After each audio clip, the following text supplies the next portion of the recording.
তামোলপুৰ হিচাপে আমাৰ দুটা সমষ্টি আছে, গড়েশ্বৰ আৰু তামোলপুৰ জিলাত।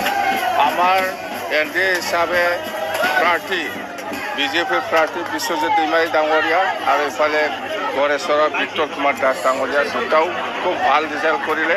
আমি যিটো ভাবা নাছিল ইয়াতকৈ ডাবল আনএক্সপেক্টেড মানে ডিফাৰেঞ্চ। BTC যি ধৰণে আপুনি ফলাফল পাইছে, এইবাৰ বিধানসভাতো তেনেকুৱা ফলাফল পোৱা পৰিলক্ষিত হৈছে। নাই, আমাৰ ৰিজাল্টটো ভালেই। BTC তেনেকৈ হৈছে এইবাৰ মানে অকল পৰ্বতজোৰাৰ বাদে। পৰ্বতজোৰা এতিয়ালৈকে ফাইনেল অহা নাই, কিন্তু আমি আশা কৰা নাই পৰ্বতজোৰাটো যেনক এতিয়া 15টা সমষ্টিৰ ভিতৰত 14টা আমি উইনাৰ হ'লোঁ NDA হিচাপে। আৰু চৰকাৰ NDA বিজেপি নেতৃত্বত চৰকাৰ হ'বই যিহেতু, আৰু মুঠতে 90+100% হ'ব। লক্ষণীয় বিষয়ে বিক্টৰ কুমাৰ দাসে বহুত বৃহৎ সংখ্যক ভোটত জয়লাভ কৰিছে। নাই, সেইটো আমাৰ কৰ্মীৰ ওপৰত। আমাৰ কৰ্মীসকলে BJP কৰ্মী হওক, BPFৰ কৰ্মী হওক বহুত কষ্ট কৰিছে। কষ্ট কৰাৰ ৰিজাল্টটো সেইটো।